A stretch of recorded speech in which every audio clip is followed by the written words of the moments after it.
comprendido este mensaje, se nos va a hacer muy difícil estar preparados, mis hermanos, para lo que viene. Amén. El mensaje titula La hermana de Babilonia.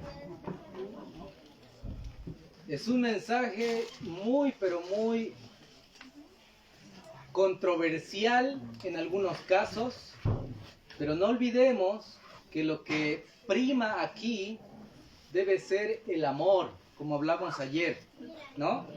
El amor de Dios es el que Él, por esa misma razón, por el amor de Dios, nos dio la profecía, nos muestra el futuro para que sepamos qué hacer y de esa manera no nos sorprenda lo que viene. Por amor, el Señor envía a sus mensajeros, a sus profetas, inspiró su palabra, tanto la Biblia como el espíritu de profecía, para que despertemos del sueño espiritual. Por amor, el Señor nos da detalles de cómo debemos prepararnos, qué es lo que debemos hacer como pueblo de Dios. Y por amor, mis hermanos, debemos nosotros estar dispuestos a escuchar la verdad, muchas veces que es incómoda, pero con humildad de corazón uno debe aceptarla. Cuando un padre castiga a un hijo, en la mayoría de los casos nunca lo hace por malo, porque odia a su hijo. Como leyó el pastor Osvaldo esta mañana, ¿no? En Hebreos, ahí el texto mencionaba que qué padre que no ama, no castiga a su hijo, ¿no? Por amor. Y así como el mensaje a la Odisea, igual el Señor dice, yo reprendo y disciplino a los que amo. Sé pues celoso y arrepiéntete. La amonestación, el castigo, el reproche no es algo malo. No es porque Dios sea un Dios malo, no, sino es por amor. Porque Dios es amor. Como Amén. dice en primera de Juan 4:8, ¿no? El que no ama no ha conocido a Dios, porque Dios es amor. Y como Dios es amor, entonces muchas veces creemos que el reproche de Dios, el castigo de Dios, la amonestación que viene de parte de Dios es algo malo. Pero todo lo contrario. Dios quiere que todos nosotros procedamos al arrepentimiento, nos salvemos y por amor aceptemos, mis hermanos, la verdad. Por amor el Señor nos dejó un mensaje claro en este tiempo final y vamos a descubrir quién es la hermana de Babilonia. Sabemos que existe Babilonia, ¿no? Una ciudad llena de confusión, como dice en Apocalipsis capítulo 18, ¿no? Nos habla de esta gran ciudad. Vemos que Satanás falsifica todo lo que Dios hace. Satanás falsifica, por ejemplo, el sello de Dios, ¿no? Tiene Satanás la marca de la bestia. Dios tiene el mensaje de los 3 ángeles. Satanás lo falsifica, lo tergiversa, hace una parodia de lo que Dios hace, ¿no? De manera burlesca, y tiene el mensaje de los 3 espíritus a manera de rana, que van a todo el mundo a engañar. Dios tiene una mujer santa, pura, sin mancha, sin mácula, y Satanás tiene una mujer, como dice el texto, ramera, ¿no? Impura. Dios tiene una ciudad santa, la Nueva Jerusalén, pero Satanás también tiene una ciudad que es la Gran Babilonia, la madre, ¿no? De todas. Entonces, mis hermanos, vemos cómo Satanás va imitando prácticamente todo lo que Dios hace. Vemos que existe una lucha contra el dragón, la bestia y el falso profeta. Hay 3, ¿no? Y de igual manera hay de parte de Dios está el Padre, el Hijo y el Espíritu Santo. Está presente hay un conflicto cósmico, ¿no? Como conocemos entre el bien y el mal, por la vida de cada uno de nosotros. Y va a depender de cada uno a quién le daremos la victoria. ¿A qué ciudad usted va a entrar? ¿A la ciudad de Babilonia o a la ciudad de Dios, a la Nueva Jerusalén? Cada uno va a tomar la decisión si va a ser y aceptar la verdad, la doctrina bíblica, o va a aceptar a esa ciudad y entrar a esa ciudad y a la mujer que contamina a todos los reyes y reinos de esta tierra, ¿no? La confusión. Es por eso muy importante, mis hermanos, comprender que no solamente está esta gran ciudad de Babilonia, sino hay alguien que es la hermana de Babilonia. Y es lo que vamos a estudiar en este momento. Así que vamos a hacer una oración, ¿sí? Los invito a que nos pongamos de rodillas una vez más para que hablemos con nuestro Dios y Él sea quien nos ilumine y nos dirija en este estudio. Vamos a orar. Oremos. Padre Santísimo, gracias Señor te damos porque nos das el gran privilegio de estudiar tu santa palabra. Amén. Gracias Señor porque un día nos diste la oportunidad de conocer tu palabra, conocer tu verdad y de esa manera no ser engañados por el enemigo. Gracias Señor porque ahora estudiaremos este tema que sin duda por amor, como es tu carácter, como eres tú, nos lo presenta Señor en tu palabra.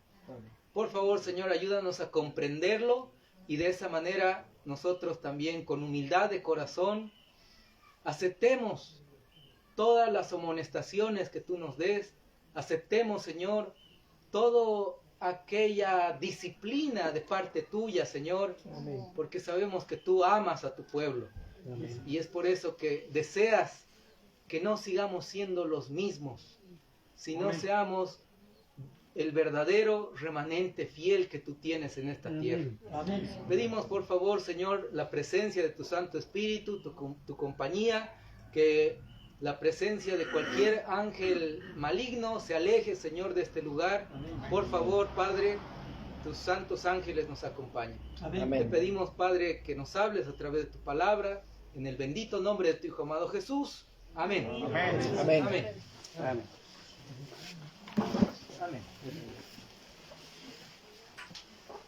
Bueno, mis queridos hermanos, vamos a Apocalipsis capítulo 18. Allá encontramos a esta gran ciudad que es Babilonia.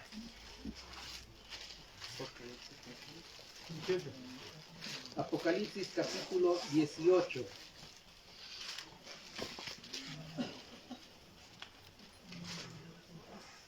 Encontramos esta gran ciudad llamada Babilonia.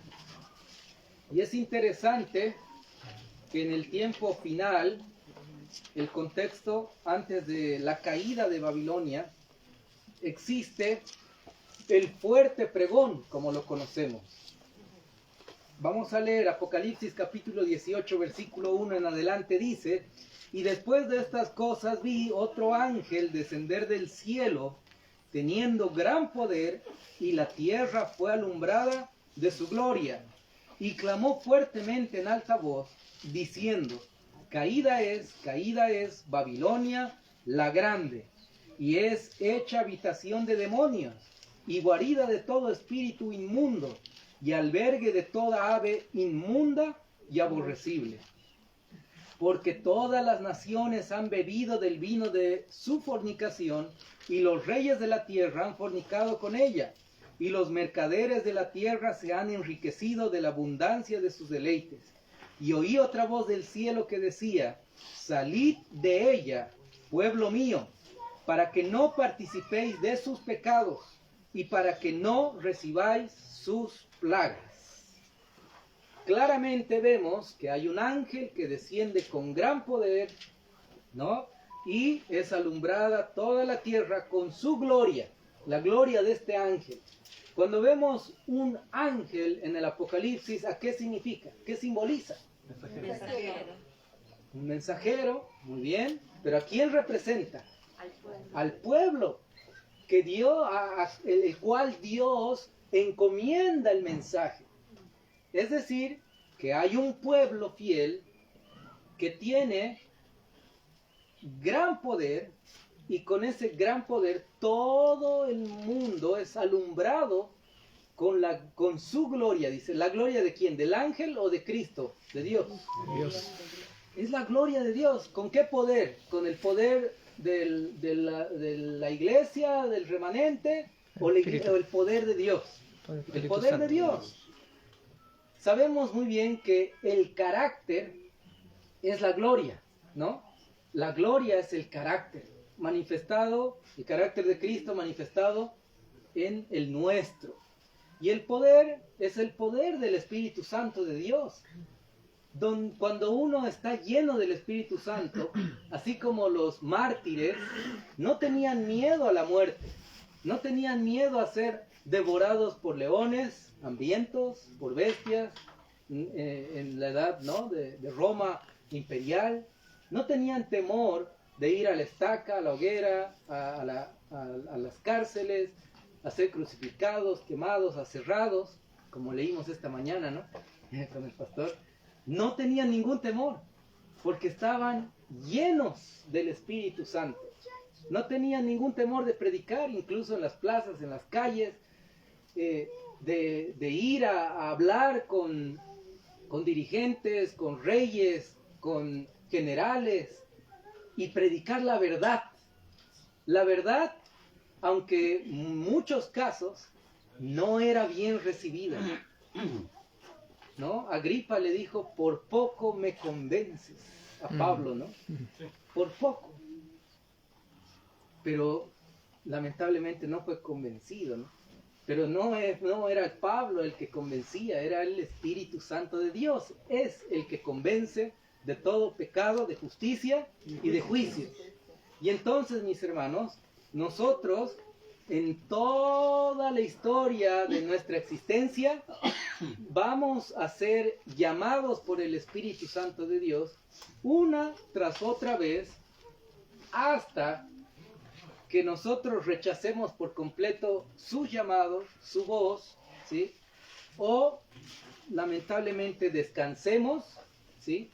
Ya el Señor ya no nos puede seguir llamando después de que estamos descansando, ¿no?, en la tumba, o hasta que nuestro tiempo se haya acabado, nuestros casos hayan sido registrados, pasados por revista, dice, ¿no?, en el cielo, en los libros del cielo.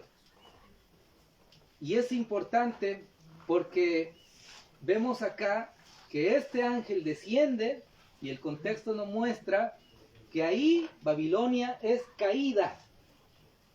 Babilonia, esta gran ciudad, ¿a quién representa? Babilonia, hermanos, examen, ¿sí? ¿A quién representa Babilonia? A la bestia. ¿Quién da más? El papado. Al papado. Muy bien.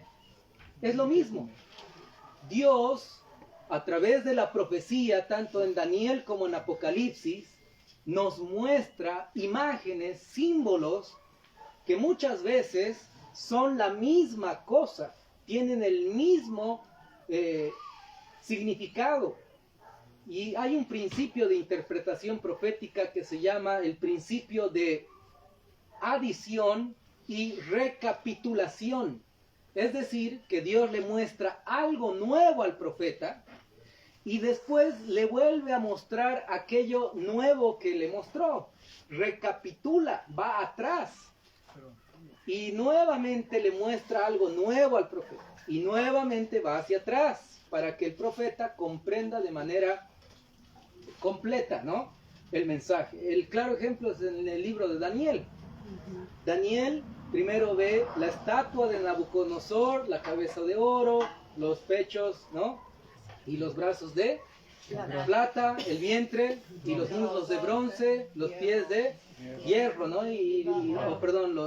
Los pies, sí, las piernas, ¿no?, de hierro, y los pies de hierro con barro cocido.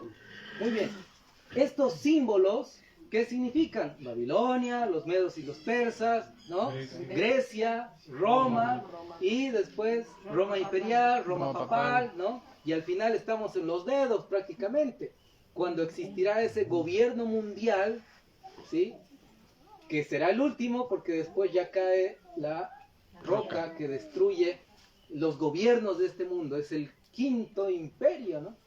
Donde se termina y nuestro Señor destruye los imperios de este mundo. Esas 5 imágenes que vemos, esa estatua de Nabucodonosor, el Señor le va añadiendo más conocimiento, más luz a la profecía, y ya después Daniel ve bestias, ¿no? Ve a un león con alas que representa a Babilonia, ¿no? Ve después un oso con un pie más levantado que el otro y con costillas en su boca. ¿A quién representaba? A los medos y a los persas. Y ve también un leopardo con 4 cabezas, 4 alas, que representaba al imperio griego, ¿no? Después ve una bestia espantosa y terrible con dientes de hierro que devoraba a todo aquel que se topaba, ¿no? ¿Y a quién simbolizaba? A Roma. Pagana. ¿No? Y luego de esta bestia espantosa y terrible, en el siguiente capítulo ya vemos eso, nace el cuerno pequeño, ¿no?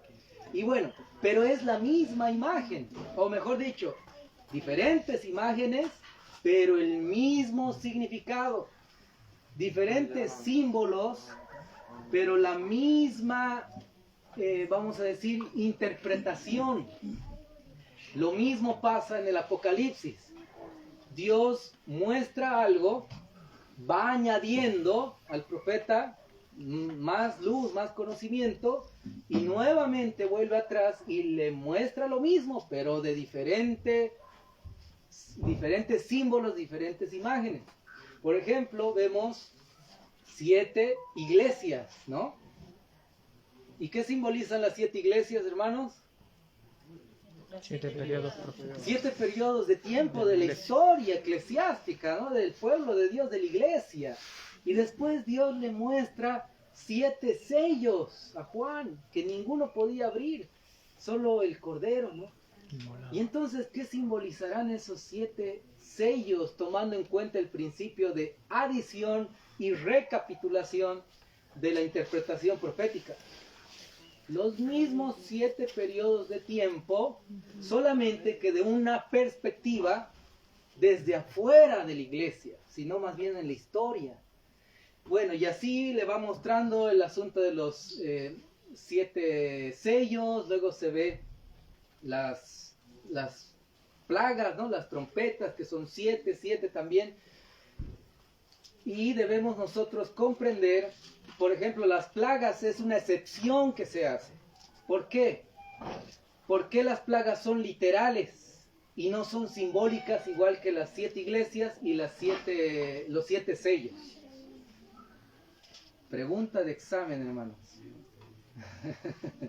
¿Por ¿Cómo qué? es la pregunta? ¿Por qué las 7 plagas son literales y las 7 iglesias se cumplen en la historia, simbólico? Nosotros no podemos interpretar el texto bíblico a nuestra manera.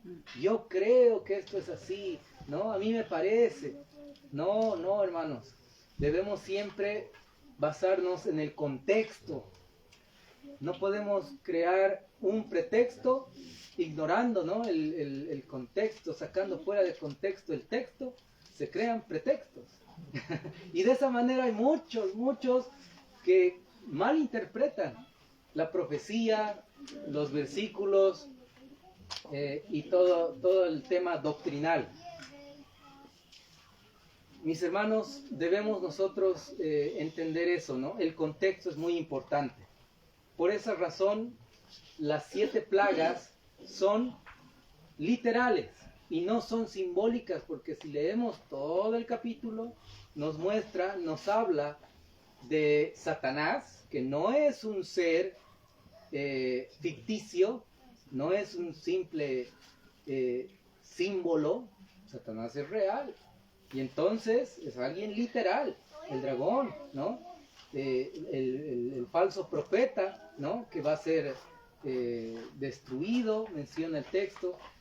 Bueno, entonces, mis hermanos, esta ciudad dice, caída es Babilonia. Babilonia, ¿quién es, mis hermanos? Vamos con el asunto de Babilonia. Primero, identificamos a Babilonia en Apocalipsis, capítulo 13. Cuando habla de la bestia que sube del mar, tiene muchas características. Y Dios ya le había mostrado a Daniel quién era esta bestia que sube del mar. Vamos a leer Apocalipsis capítulo 13, versículo 1. Dice, y me paré sobre la arena del mar, y vi subir del mar una bestia que tenía 7 cabezas y 10 cuernos, y sobre sus cuernos 10 diademas, y sobre sus cabezas un nombre de blasfemia. Esta bestia sube del mar, dice, ¿no? ¿Qué significa bestias? En términos proféticos, reinos, ¿no? Gobiernos que dominarían cada periodo de tiempo, como vimos en el libro de Daniel. Entonces esta bestia no es un monstruo que va a salir del mar, como algunos lo interpretan, ¿no?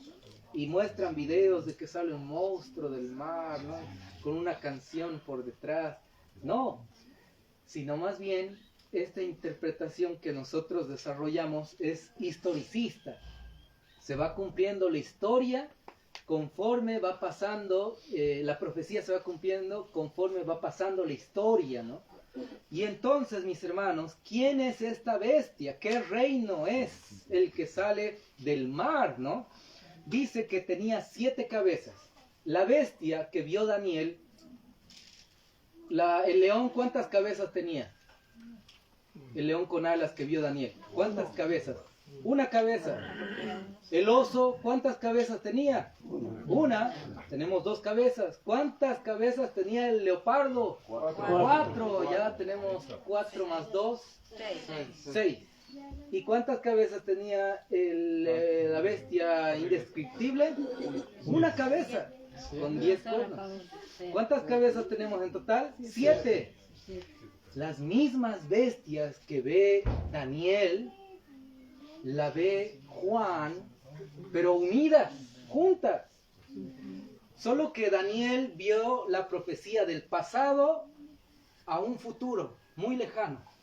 Y Juan ve la profecía del futuro hacia el pasado. Y ahí comprendemos, mis hermanos, que es la misma imagen, es el mismo poder que iba a gobernar, gobernó ya en el pasado, ¿no? Por ejemplo, dice el versículo 2, y la bestia que vi era semejante a un leopardo, y sus pies como de oso, va describiendo las bestias que vio Daniel, y su boca como de un león, y el dragón le dio su poder, su trono y grande autoridad. Y vi una de las 7 cabezas, vi una de las cabezas como herida de muerte, y su herida de muerte fue sanada, y se maravilló toda la tierra en pos de la bestia. Ahí hace una pausa. Es el principio de adición, le va mostrando más luz al profeta. Y algunos lo interpretan de manera seguida, el capítulo 13, y lo toman de manera literal. Y ahí está el problema.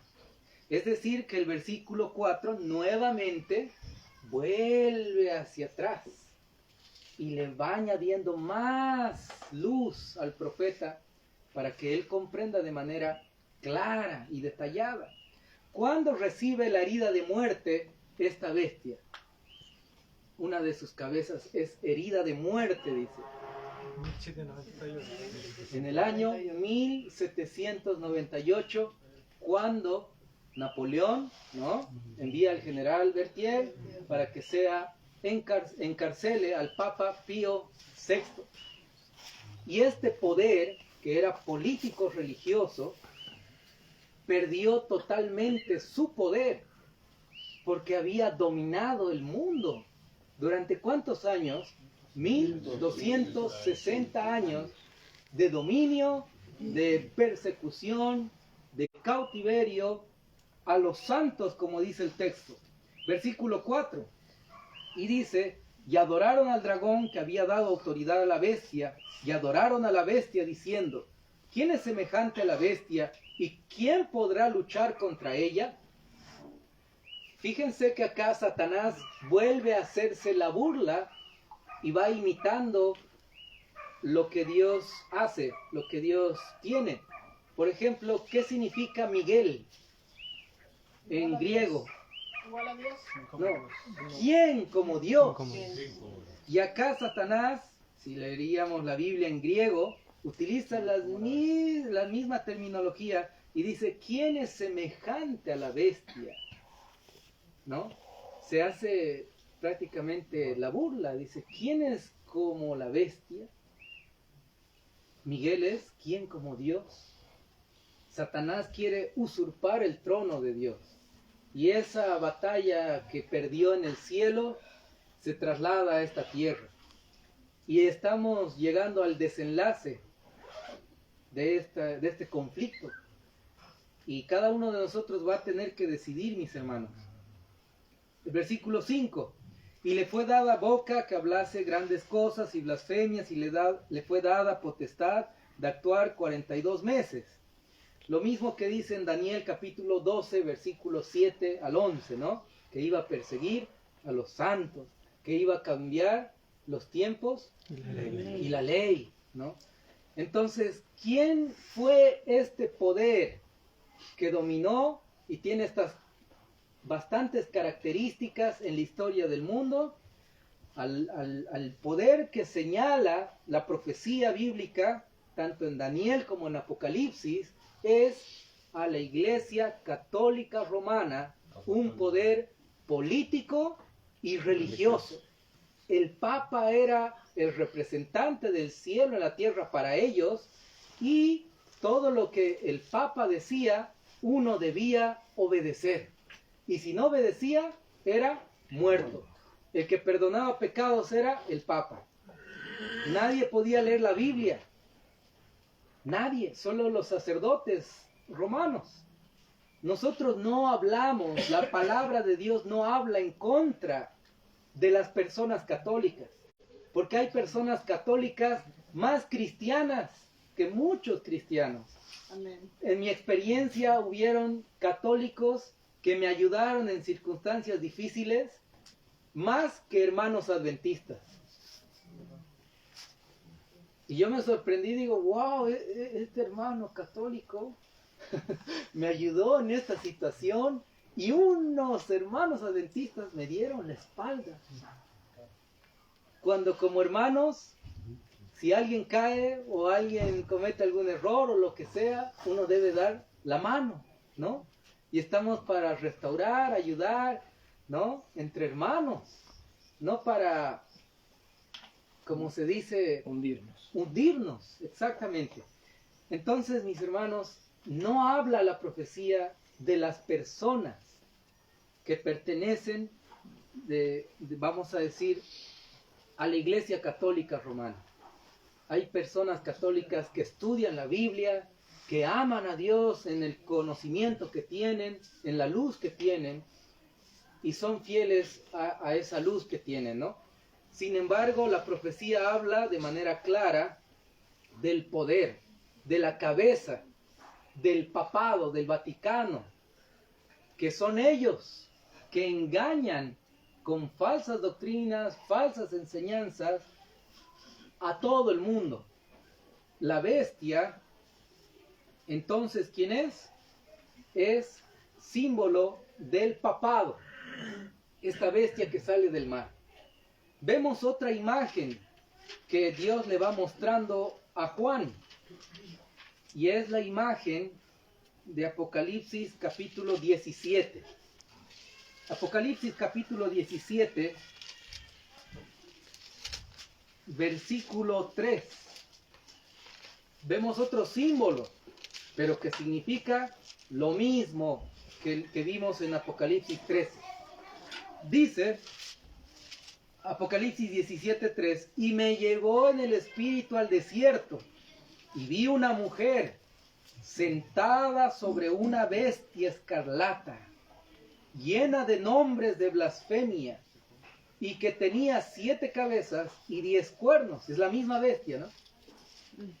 Y la mujer estaba vestida de púrpura y de escarlata, y adornada con oro, piedras preciosas y perlas, y tenía en su mano un cáliz de oro lleno de abominaciones y de la suciedad de su fornicación, y en su frente un nombre escrito: Misterio, Babilonia la Grande, la madre de las rameras y de las abominaciones de la tierra.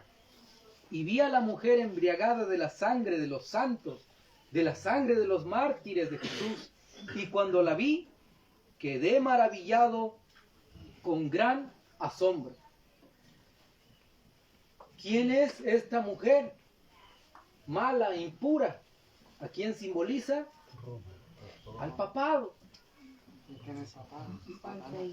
Es lo mismo. Y podemos, hermanos, hacer una vigilia esta noche viendo cómo Dios va mostrando de una y otra vez, de diferentes imágenes, símbolos, la misma cosa, para que quede claro, porque en la repetición está la memorización, en la repetición está el aprendizaje, ¿sí? De alguna manera, ¿no? Uno se le graba, si le dicen, mira, pues nosotros tenemos perritos en el campo y uno de ellos era travieso.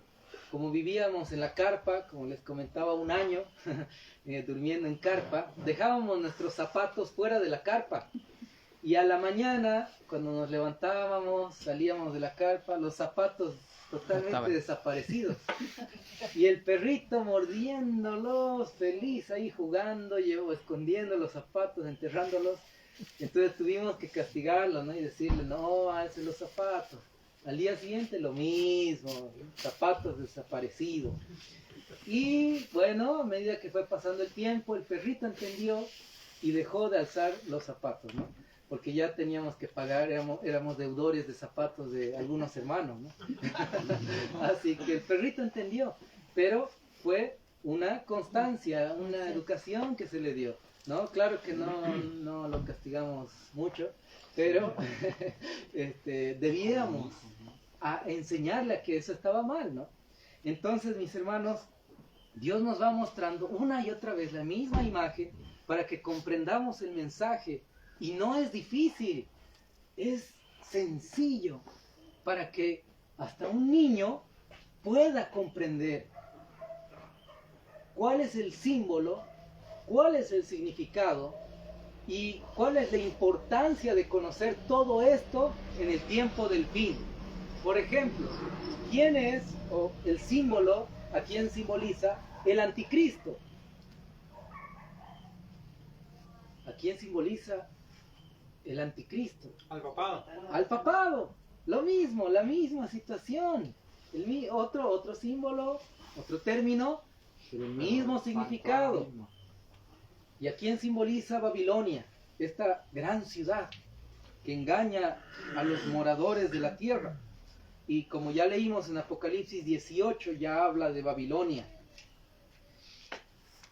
Y es interesante que simboliza a lo mismo. El papado, mis hermanos. El papado dice que en algún momento va a caer por completo. Y ya se ve el castigo de Babilonia más adelante. Todos los reyes de la tierra que una vez el papado ha engañado para que se unan con él, se le van a rebelar. Y si leemos todo el capítulo 18, vemos la destrucción de Babilonia, la destrucción del papado. El papado surge del Imperio Romano, ¿no? Roma imperial. ¿Quiénes eran los reyes de esta tierra, los emperadores del Imperio Romano? Los Césares. Y el César, con su pulgar, decidía si vivía o moría, ¿no? Él decidía absolutamente todo, el César. Y luego de los Césares llega a unirse vamos a decir, el cristianismo en ese entonces se deformó porque se unió con el paganismo. Y ahí surge la iglesia católica romana. Y los césares se convierten en los papas, ¿no? Y los papas son los que determinan, perdón hermano, los obispos, sí, los papas, ¿no? Que deciden el rumbo del gobierno, del imperio. Y dominaban, como vimos, se une el poder civil con el poder religioso. Se unen. Y cuando se une el poder civil con el poder religioso, hay problemas para el pueblo de Dios. Cuando se unió el Sanedrín, los doctores de la ley, los fariseos, el poder religioso en el tiempo de Jesús, con el poder civil, ¿no? En ese tiempo estaba Pilato, ¿no? Y los soldados romanos. Entonces le quitaron la vida a nuestro Señor Jesucristo. Cuando se unió el poder civil y el poder religioso en el tiempo de Elías, el poder civil por una parte con Acab, el rey, ¿no? Y todo su ejército, y el poder religioso con Jezabel, que era una sacerdotisa de Baal, ¿no? Se unieron y persecución a los profetas de Dios. En el tiempo del fin la profecía nos dice que va a suceder lo mismo. El poder civil se va a unir con el poder religioso y esa es la imagen de la bestia. La profecía nos dice que la bestia recibió una herida de muerte, pero que esa herida de muerte va a ser sanada. Eso significa que esta bestia, este poder, va a volver a dominar este mundo, este planeta. Nuevamente, el que no obedezca al papado va a ser muerto, va a ser perseguido, va a ser encarcelado. Y esos son los tiempos que nos esperan. Nos toca enfrentar, hermanos, a este poder. Nos toca enfrentar al falso profeta, que es lo mismo que decir la segunda bestia que sale de la tierra. La misma imagen igual. ¿Y a quién simboliza, mis hermanos, la segunda bestia que sale de la tierra? Estados Unidos. Estados Unidos, muy bien. Al protestantismo apóstata, que se va a unir con la primera bestia y juntos van a dominar este planeta, este mundo. Y la profecía es más clara todavía cuando nos dice que con la historia, ¿no?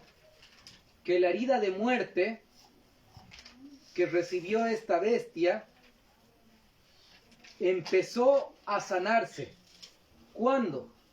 El 11 de febrero de 1929 hubo un tratado que se llamó el Tratado o el Pacto de Letrán, ¿no? Por Benito Mussolini.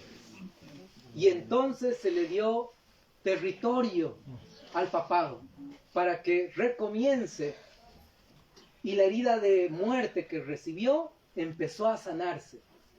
Nunca antes en la historia se había visto que un papa vaya al Congreso de Estados Unidos y lo aplaudan, ¿no? Media hora todavía, sí. Y imagínense que Estados Unidos surgió como una nación protestante, ¿no?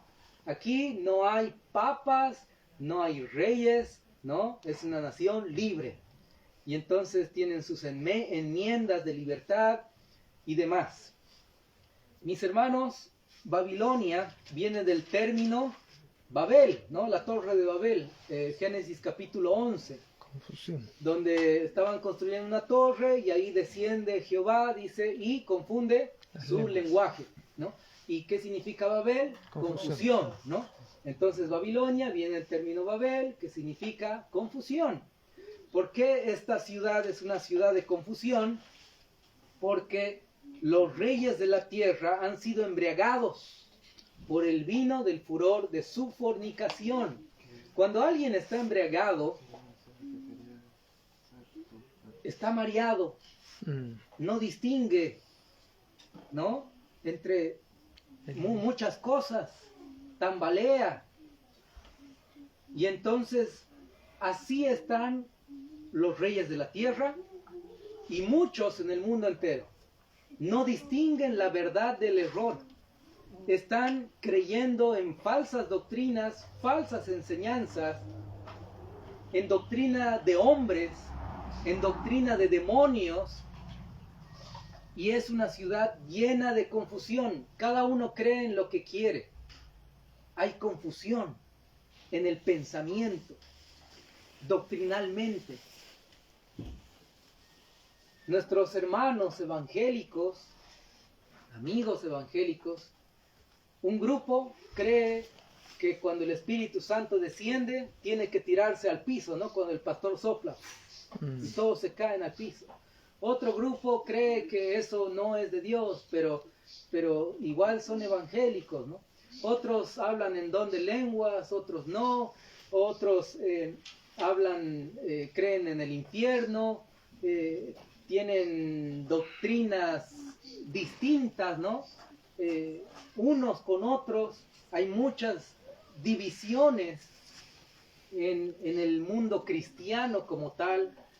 Martín Lutero, como líder, tenía seguidores y eran los luteranos, ¿no? Luego surgió Calvino, Zwinglio, los metodistas, los bautistas, los presbiterianos, los puritanos, los anglicanos, y una lista larga, ¿no? Donde seguía a una persona, a un líder, pero no seguían un escrito está. ¿Y cuál fue el error de el remanente final? De igual manera, seguir a hombres, seguir un liderazgo humano y no seguir un escrito está. Vamos a hablar de esto un poco más adelante. Sin embargo, mis hermanos, interesante que cuando cae Babilonia, Dios hace un llamado a su pueblo. Versículo 4, Apocalipsis 18:4. Y oí otra voz del cielo que decía: salid de ella, pueblo mío. Dios tiene un pueblo dentro de la confusión. Tiene un pueblo dentro de los amigos evangélicos. Tiene un pueblo dentro de los amigos bautistas, presbiterianos, anglicanos, testigos de Jehová, mormones, los menonitas, vamos a decir, ¿no? Y todos esos grupos religiosos que existen, donde hay confusión. Dios tiene un pueblo que está ahí dentro. Y Dios les hace el llamado y les dice: salgan de la confusión, salgan de esa ciudad, salgan de esas falsas enseñanzas, de esas falsas doctrinas. Dios hace un llamado para que salgan de esas doctrinas creadas por hombres, por demonios. El papado se encargó de crear un engaño. Cuando la Biblia dice que el único que perdona los pecados es Cristo, el Papa se atribuía el perdón de pecados. Y empezaron a vender indulgencias, ¿no? Documentos firmados por el Papa donde le daba la libertad para poder pecar. Y la garantía de tener un lugar en el cielo. Terrenos en el cielo, ¿no? ¿Cuántos metros cuadrados quiere? Bueno, tanto dinero. Listo, ahí tiene su documento que le avala que usted tiene su lugar en el cielo. Las indulgencias. Cuando la Biblia dice que cuando uno muere, está durmiendo, está descansando, el papado dice: no, cuando uno muere, se va al purgatorio. Y la familia tiene que hacer misa por la persona muerta para que pase del purgatorio al cielo. Sí, ¿no? Y un montón de cosas del purgatorio, el limbo para los niños.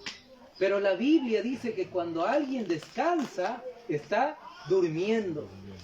La Biblia dice que el verdadero día de adoración es el día sábado, Amén. el séptimo día. Amén.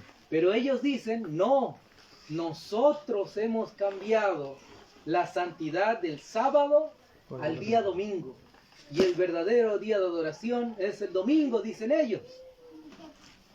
Cuando la Biblia dice que debemos y tenemos acceso libre al trono de Dios, en oración podemos llegar hasta el santuario de nuestro Señor, el papado dice, no pueden llegar directo a Dios. Necesitan de María, necesitan de una intercesora, necesitan de un sacerdote que los escuche, al cual usted se confiesen sus pecados, no pueden ir directo, ¿no? Y fueron tergiversando todo lo que la Escritura decía, yendo en contra de lo que Dios dice. Bueno, entonces, mis hermanos, el asunto de Babilonia creo que está muy claro, ¿no? ¿A quién simboliza Babilonia? Al papado, que engaña con falsas doctrinas, falsas enseñanzas al mundo entero. ¿Y acaso los evangélicos creen en lo que creen los católicos? Por supuesto que sí. Por eso en el capítulo 17, versículo 5, dice que en la frente de la mujer estaba escrito Babilonia la Grande, la madre de las rameras. Si es madre, es porque tiene hijas. Y las hijas son iguales a la madre. Muy parecidas. Hacen lo que hace la madre. Le siguen a la madre. La madre dice domingo y todas las iglesias, como son hijas, dicen amén, domingo. Hacemos lo que tú digas, porque tú eres nuestra madre, ¿no? Y de esa manera siguen lo que diga la madre. El mundo religioso, los budistas, musulmanes, judíos mismos, están uniéndose con la Iglesia Católica Romana. Muchos cristianos supuestamente protestantes ya se unieron con Babilonia. Los valdenses, este grupo que valientemente predicaba en tiempos de persecución y valientemente decían la verdad, poniendo en riesgo su propia vida, la iglesia de los valdenses, el presidente, el representante de los valdenses pidió disculpas al Papa Francisco, ¿no? El anterior Papa, diciendo que disculpe por el mal actuar, ¿no? Que tuvieron nuestros antepasados. Y el Papa igual dice, disculpen por perseguirlos. Ahora somos hermanos, los tiempos cambiaron, ¿no? Y deme la mano, un abrazo. Los luteranos lo mismo. Disculpe por lo que hizo Martín Lutero. Y existe una unidad, mis hermanos. Pero la Biblia es clara y dice que a pesar de que hay falsas doctrinas, falsas enseñanzas, Dios tiene un pueblo dentro de Babilonia, pero les llama a salir de la confusión, les manda a salir de Babilonia.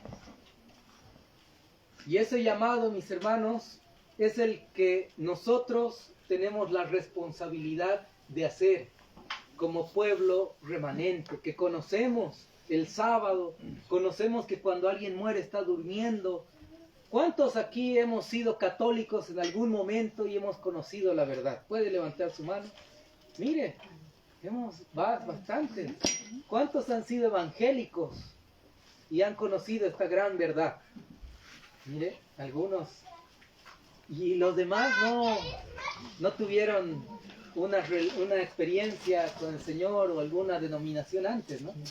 Bueno, mis hermanos, Dios llama a todos los que están aún dentro de la iglesia católica, dentro de las iglesias evangélicas, cristianas, a que salgan de esas falsas enseñanzas y se unan a la enseñanza bíblica verdadera.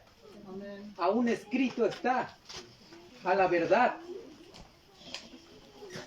Cuando yo pregunto a una persona católica, ¿por qué usted es católico? La respuesta que encuentro es, porque mis papás eran católicos. Claro.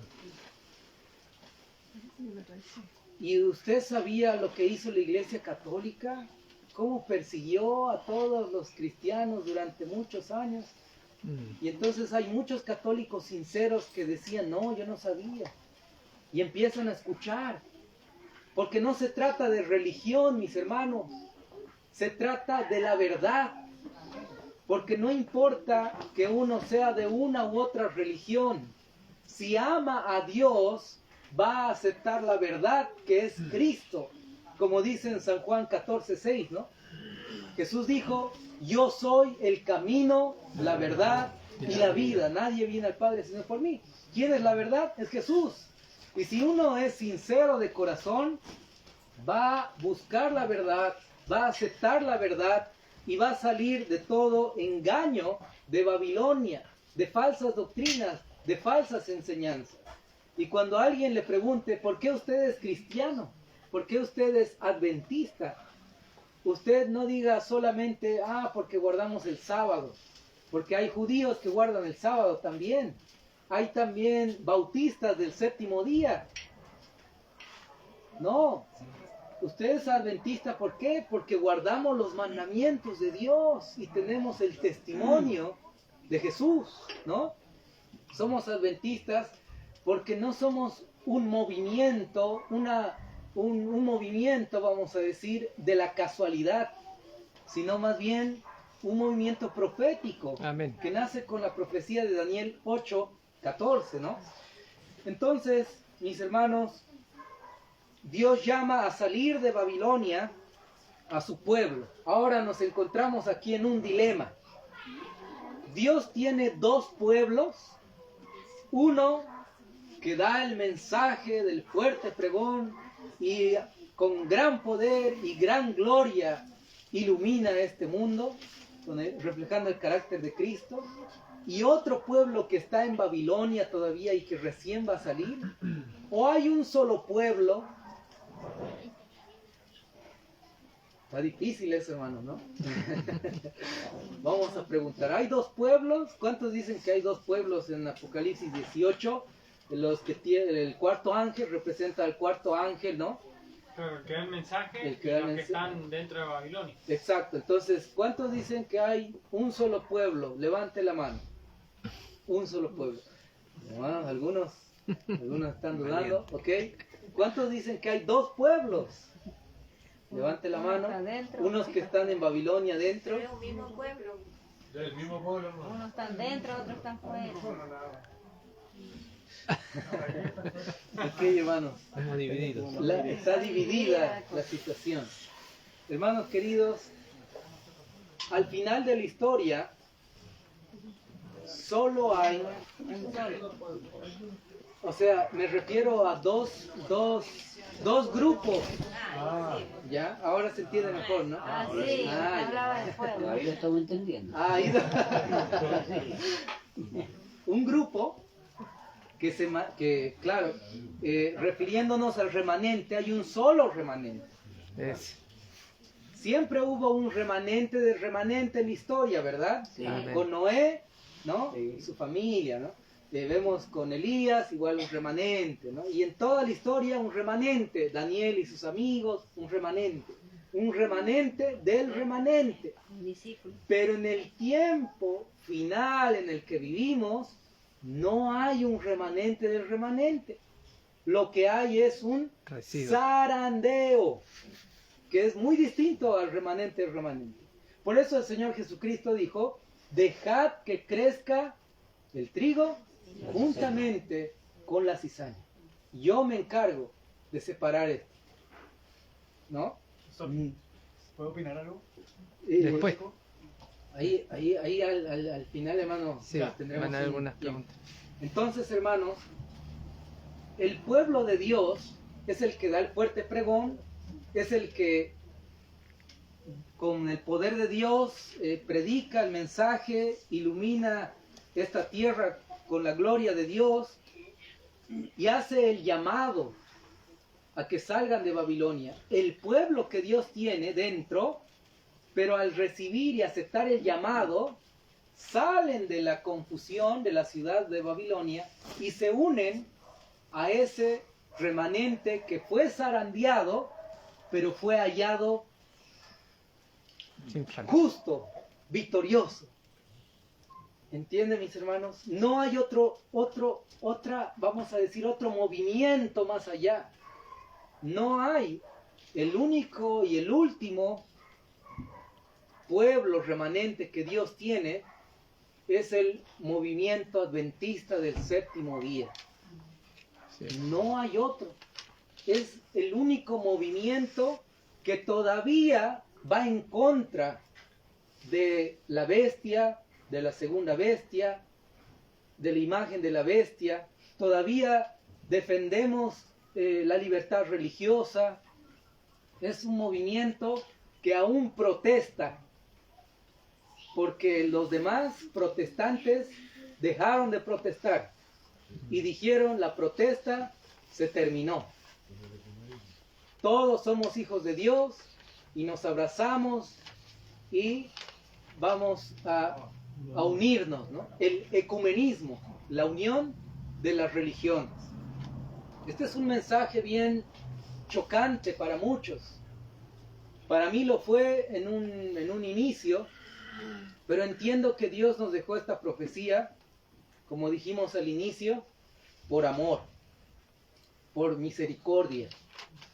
Entonces, el remanente final se completa con aquellos que están en Babilonia y se unen a este remanente fiel, ¿no?, que el Señor tiene, que pasan el zarandeo. Y al final, mis hermanos, hay solo dos grupos, ¿no? Los que están perseguidos y los que están persiguiendo. Los que adoran a la bestia y a su imagen y los que adoran al Dios verdadero. Solo hay dos grupos. No es que yo soy adventista de la Reforma, no es que yo soy del ministerio tal, no es que yo soy de este grupo, no, yo soy de la organización, no, yo soy de... No existe eso, mis hermanos. Solo existe los guardadores del sábado que prefieren incluso poner en riesgo su vida con tal de ser fieles a Dios y su palabra y su ley, y el otro grupo que no le interesa el guardar el cuarto mandamiento y lo desecha y prefiere obedecer mandamientos, ordenanzas de hombres y el gobierno mundial que va a existir en este mundo. Solo hay esos dos grupos. No hay un término medio. No hay varios grupitos, varios remanentes que Dios tenga. No, hay un solo remanente. Y la profecía nos dice claramente que la mayoría, ¿dónde está? Afuera. Todavía se encuentra en Babilonia. Evento de los últimos días, página 170, dice: a pesar de las tinieblas espirituales y del alejamiento de Dios que se observa en las iglesias que constituyen Babilonia, la mayoría de los verdaderos discípulos de Cristo se encuentran aún en el seno de ellas. Aún la mayoría de verdaderos discípulos de Cristo está ahí dentro, todavía. ¿Y cuándo van a salir? Ya. Cuando el cuarto ángel descienda con poder y gran gloria y el mundo sea iluminado. es decir, durante la ley dominical, Fuerte pregón. el fuerte pregón, la lluvia tardía como la conocemos. ¿Y por qué es la minoría el pueblo remanente adventista? Porque, mis hermanos, la gran mayoría creyó ser parte del remanente, profesaba ser el pueblo de Dios, sin embargo, estaba siendo no parte de Babilonia, pero sí estaba siendo parte de la hermana de Babilonia. ¿Cómo es eso? ¿Quién es la hermana de Babilonia? Babilonia es un símbolo también de pecado. Muchos adventistas del séptimo día, como escuchamos el mensaje hoy día también de nuestro hermano Eunes, ¿no? Erwin. Erwin, si no vencemos el pecado, no vamos a lograr, mis hermanos, ser parte de ese remanente. Si no vencemos el pecado, no vamos a pasar el zarandeo, que ya comenzó. Si no vencemos el pecado, no podremos ser sellados, porque nunca se pondrá el sello de Dios en la frente de alguien que tiene orgullo en su corazón, de alguien que tiene impureza, pecados ocultos. Por eso, mis hermanos, el asunto del sello de Dios igual es muy profundo, y no solamente es el sábado el sello de Dios, pero tiene un complemento, porque si yo digo el sábado es el sello de Dios, tengo un fariseo chiquito dentro de mí que me hace creer que porque yo ya soy adventista y guardo el sábado, yo ya estoy salvo y no necesito nada. Es por eso que el Señor nos dejó el mensaje de la Odisea, donde nos dice: te crees rico, ¿no? Que no necesitas de nada, pero eres pobre, ciego, desnudo, desventurado, miserable, ¿no? Porque somos así, mis hermanos. Porque nos vendieron la idea, nos predicaron desde siempre que el sábado es el sello de Dios. Que usted se bautiza y ya tiene su nombre escrito en el libro de la vida. Que usted, porque ya es un adventista, somos el remanente de Dios, ¿no? La iglesia verdadera y todo. ¡Qué lindo! Amén. Pero, mis hermanos, tristemente, solamente fuimos conocedores del mensaje, pero no solamente fuimos oidores y no hacedores de la palabra. El sábado, mis hermanos, es el sello de Dios. Pero ¿qué les parece si yo el sábado estoy con mi corbata, mi Biblia, bien, recibiendo el sábado, predicando, hablando, y durante la semana estoy gritándole a mi esposa, le estoy riñendo, estoy hablando disparates, malas palabras, al vecino le trato mal, estoy robando, engañando, mintiendo? Pero el sábado, con mi Biblia bajo el brazo, ¿será que voy a recibir el sello de Dios? No, pero el sábado es el sello de Dios, yo soy guardador del sábado. Mis hermanos, el sello de Dios es el sábado, pero es la señal externa, porque la señal interna es el carácter de Cristo manifestado en el mío. El Espíritu Santo es el sellador. Y cuando nosotros entendemos, comprendemos eso, que hay un sello preparatorio que nos prepara para el examen final, y hay un sello comprobatorio donde se comprueba si realmente usted merece o no ser sellado, ¿no? ¿Cuándo comenzó el sellamiento? Hermanos, estamos en examen, creo, esta noche, ¿no? Ya comenzó.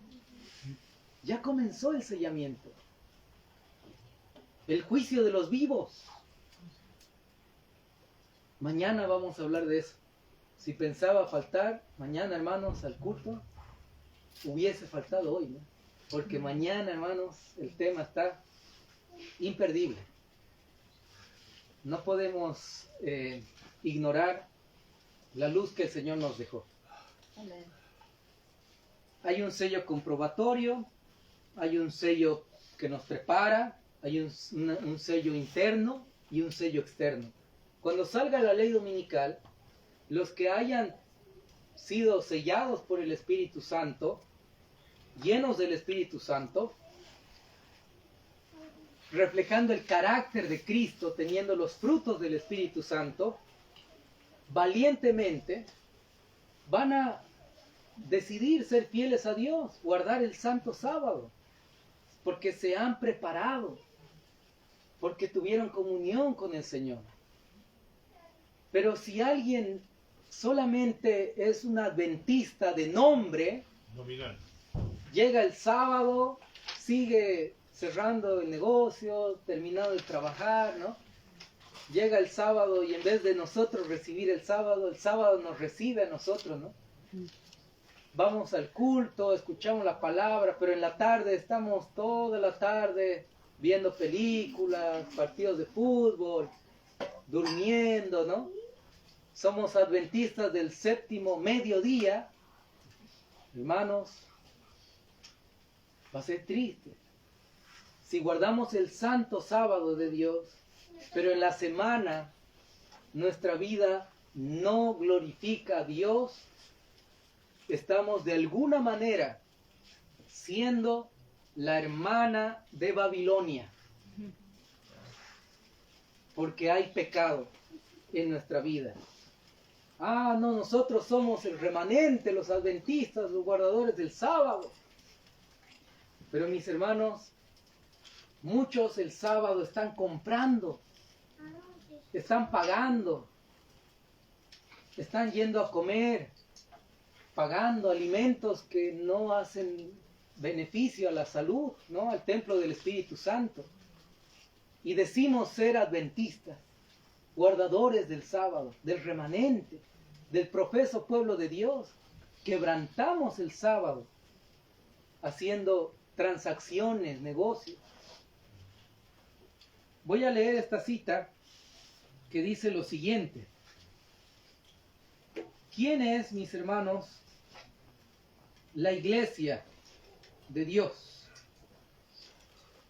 Esto lo encontramos en Alza tus ojos, página 313. Dice, Dios posee una iglesia, no es una gran catedral, ni la iglesia oficial establecida, ni las diversas denominaciones, sino el pueblo que ama a Dios y guarda sus mandamientos. Porque donde están 2 o 3 congregados en mi nombre, allí yo estoy en medio de ellos. Aunque Cristo esté aún entre unos pocos humildes, esta es su iglesia. Pues solo la presencia del alto y sublime que habita en la eternidad puede constituir una iglesia. Amén. ¿Cuál es la iglesia de Dios, mis hermanos? ¿4 paredes? No. No. ¿La iglesia de Dios es una organización? No. ¿La iglesia de Dios es una denominación? No. La cita es contundente. Solo la presencia de Dios, donde está la presencia de Dios, puede constituir la iglesia de Dios. Amén. Pero donde hay pecado, ¿será que está la presencia de Dios? Donde hay rebeldía, desobediencia, ¿será que está la presencia de Dios? No, mis hermanos. Esta mañana con el pastor estudiamos, ¿no? Sin santidad nadie verá a Dios. necesitamos vencer el pecado con la ayuda de Dios. ¿Cuándo? Ahora. Ahora. La verdadera justificación por la fe nos lleva a una santificación por la fe. ¿Es posible vencer el pecado? Amén. Con la ayuda de Dios, sí. Amén. Es posible. Él nos dejó, mis hermanos, un mensaje integral, completo. El mensaje de salud no solamente es para tener una salud física. El mensaje de la Reforma Pro Salud también tiene beneficios espirituales. Yo decidí obedecer al Señor en ese punto, porque leí una cita, decía, si logramos contener el placer del apetito, se nos haría mucho más fácil vencer cualquier otra tentación. Señor, yo quiero vencer. Entonces voy a cuidar el templo de tu Santo Espíritu, cuidar el paladar, el apetito, y con tu ayuda venzo. Si uno no se alimenta de manera correcta, agradando a Dios, Consejo sobre el régimen alimenticio dice que la mente está embotada y los rayos de luz uno no lo puede recibir de manera completa. Dios es claro cuando nos da el mensaje de salud. Y en Evento de los Últimos Días dice que los que estén medio convertidos con el asunto de la carne dejarán de caminar en el pueblo de Dios, ¿no? Dejarán las filas del pueblo de Dios. Mis hermanos, lo que voy a preguntar es algo muy, muy serio. Comer alimentos que hacen daño al templo del Espíritu Santo, ¿es pecado? Sí.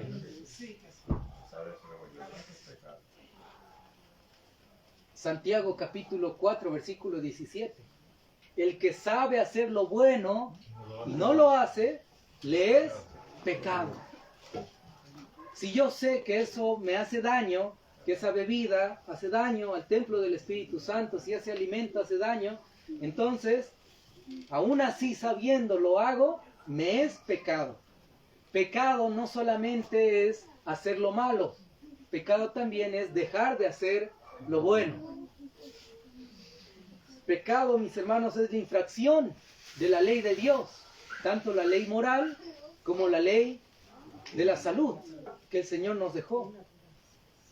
Entonces, el mensaje de salud es importante para que yo pueda vencer el pecado. Por supuesto que sí, está demostrado que el consumo de alimentos de origen animal hacen que el ser humano sea violento. Y está demostrado que el dejar el consumo de origen animal le da dominio propio, autocontrol a uno. Interesante, mis hermanos. El mensaje del campo, como estudiamos anoche. ¿Cuál es el objetivo final? Más allá de preservarnos durante la ley dominical. Dios quiere reflejar su carácter en el nuestro. Amén. Dios quiere que nuestro carácter sea transformado por completo. Amén. Alejados del pecado y de los pecadores. Eso dice de la ciudad al campo. Uno en la ciudad quiere hacer su culto, feliz, se levanta temprano en la madrugada, a las 4 de la mañana para hacer su culto, y el vecino coloca música. Hay una fiesta, personas peleando ahí en la calle, y uno se desconcentra. Va en el colectivo a algún lugar y escucha la música, la influencia, y la persona de al lado está con el celular viendo cosas. Y entonces, mis hermanos, uno no tiene esa facilidad que puede encontrar en el campo. Ese contacto con la naturaleza, con el Creador. En Ezequiel, vamos a leer allá, hay un versículo que me encanta, que dice: lo siguiente. Dios le dice a Ezequiel en el capítulo 3, versículo 22. Ezequiel 3:22. Dice, y vino allí la mano de Jehová sobre mí y me dijo, levántate y sal al campo, y allí hablaré contigo. De alguna manera, mis hermanos, uno tiene una comunión, vamos a decir, sin interferencias con Dios en el campo, pidiendo fuerzas, pidiendo que Dios le ayude, ¿no?, a seguir perseverando. Cuando hay problemas, situaciones difíciles en el campo, uno se aferra a Dios, al Señor, porque no es fácil, como ya hablamos ayer, ¿no?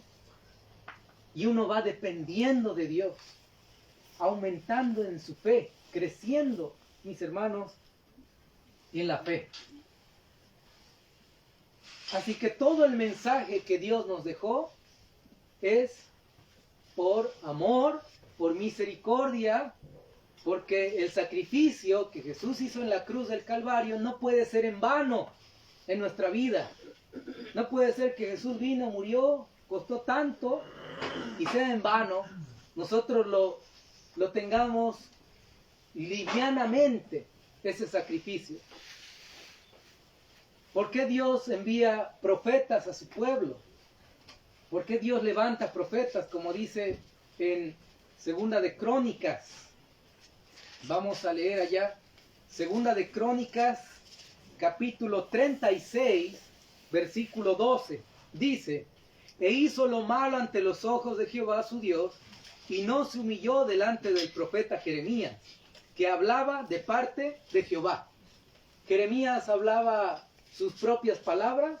No, hablaba de parte de Jehová. Los profetas no hablan sus propias palabras. Los profetas hablan de parte de Jehová. Segunda de Crónicas, capítulo 36, versículo 15, dice, y Jehová, el Dios de sus padres, envió a ellos por medio de sus mensajeros, levantándose de mañana y enviando, porque él tenía misericordia de su pueblo y de su habitación. ¿Por qué Dios levantaba y enviaba profetas? Por misericordia de su pueblo. Dios tiene misericordia de su remanente. A pesar de que el pueblo de Israel apostataba, adoraba ídolos, cometía pecados, se juntaba en yugo desigual, hacía un montón de cosas que no agradaba a Dios, Dios una y otra vez los llamaba, levantaba profetas, porque era la niña de sus ojos.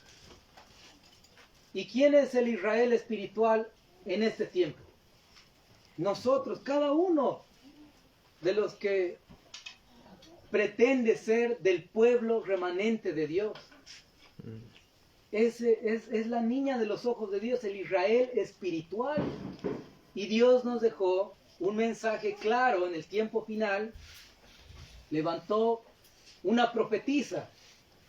Versículo 16 dice, mas ellos hacían escarnio de los mensajeros de Dios y menospreciaban sus palabras, burlándose de sus profecías, hasta que subió el furor de Jehová contra su pueblo y no hubo ya remedio.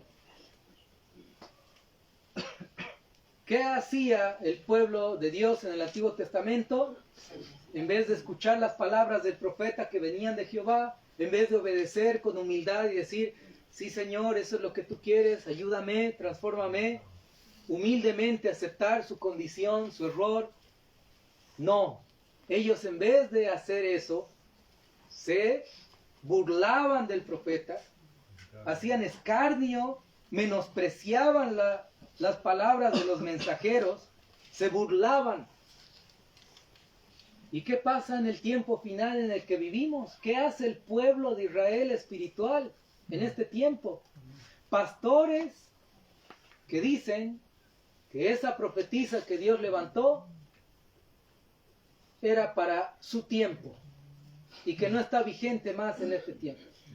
Que el conflicto de los siglos simplemente como que pasó de moda y la bestia de Apocalipsis no cambia como un camaleón, ¿no? Sino más bien debemos nosotros ser comprensibles y tener amor hacia ellos porque tenemos muchas cosas, inclusive himnos iguales, dicen, ¿no? Y debemos nosotros prácticamente unirnos, ¿no? Falta que digan eso abiertamente. Cuando mis hermanos, la profeta que Dios levantó dejó un mensaje claro, que no proviene de ella simplemente, sino viene de Dios mismo. Porque un profeta fue inspirado por Dios. Por el mismo Espíritu Santo que inspiró los profetas bíblicos, fue el mismo Espíritu Santo que inspiró los testimonios. No hay distinto nivel de inspiración, es el mismo nivel de inspiración. Ahora, hay una diferencia. La Biblia tiene el propósito de salvación, vamos a decir de manera general, universal, y los testimonios tienen el propósito de preparación para el remanente. ¿Usted quiere estar preparado? Entonces tiene que estudiar, tiene que leer los testimonios que Dios dejó para preparar a su remanente, a su pueblo. El remanente, ¿quiénes son? Leímos, ¿no? En un culto, Satanás, ¿con quién se enojó? Con el hermano Waldo esta mañana, ¿no? ¿Con quién se airó el dragón? Contra el remanente, los últimos que quedan. ¿Quiénes son? Los que guardan los mandamientos de Dios y tienen el testimonio de Jesús. Algunos solamente se quedan con los mandamientos. Yo guardo el sábado y yo soy el remanente, yo profeso ser del pueblo de Dios, yo soy un guardador del sábado, pero se olvidan del testimonio de Jesús. ¿Cuál es el testimonio de Jesús? El espíritu de la profecía. ¿Quiénes tenían el espíritu de la profecía?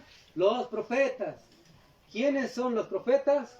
Todos aquellos que Dios inspiró para dejarles la revelación divina para todas las épocas de su pueblo, de la historia de su iglesia en general.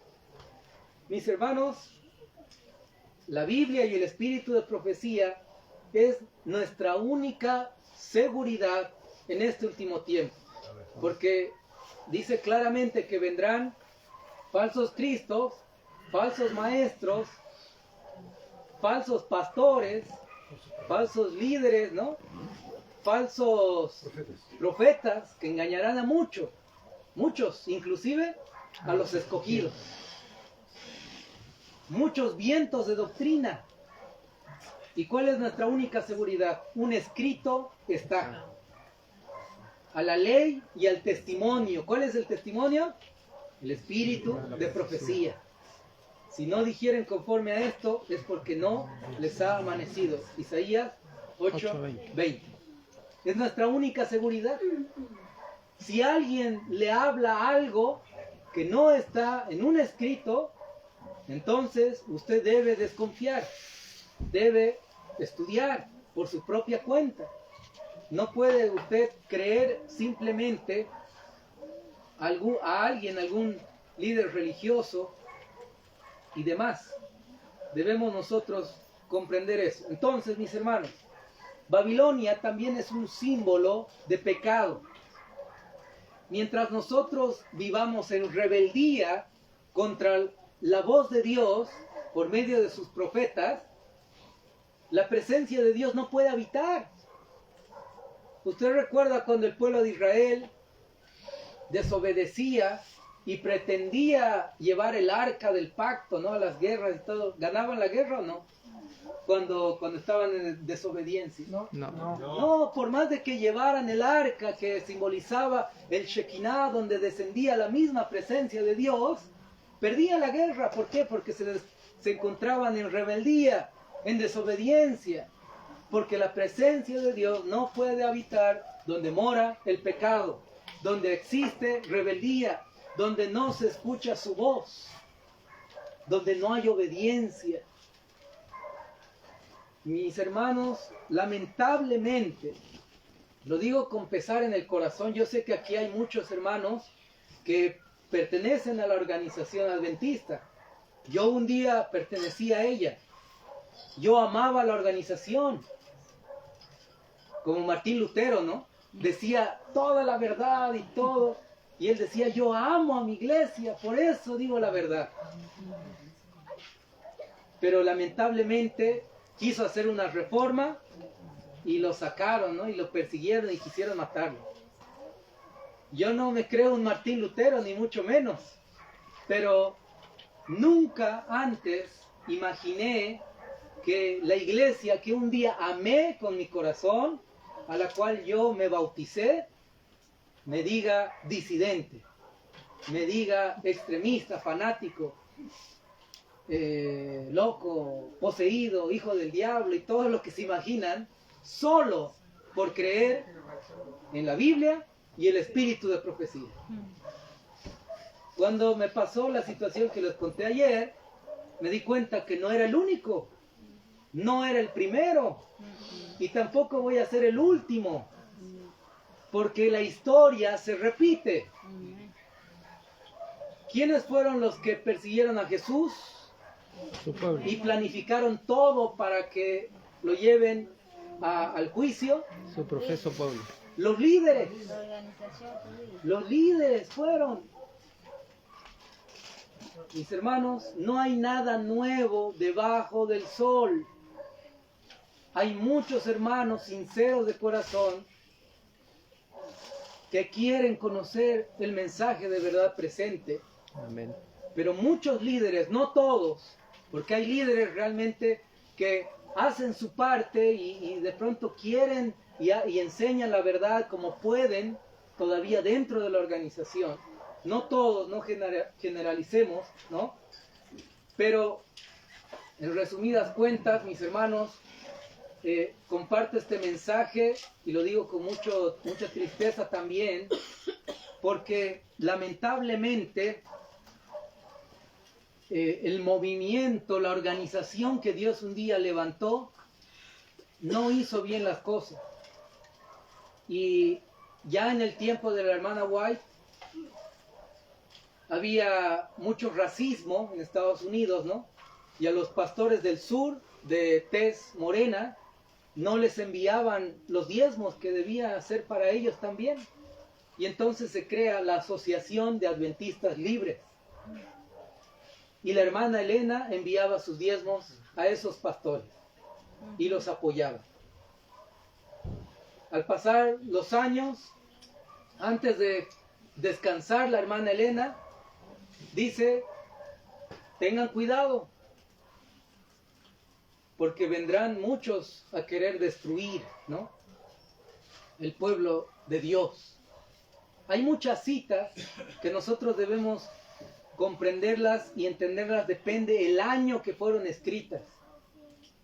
Y usted se va a dar cuenta, si es sincero de corazón y lo va a estudiar por su propia cuenta, que prácticamente todas las citas que ella escribe a partir de 1888 en adelante van para hacer una reforma en la organización adventista. Y todas las citas antes de 1888 es como que aprueban todo lo que hacía la Asociación General, es la voz de Dios, ¿no? Y citas que iban, digamos, apoyando todo. Pero a partir del concilio en Minneapolis, en 1888, mis hermanos, le voy a leer una cita que es tremenda. Pero antes voy a leer esta otra que dice lo siguiente.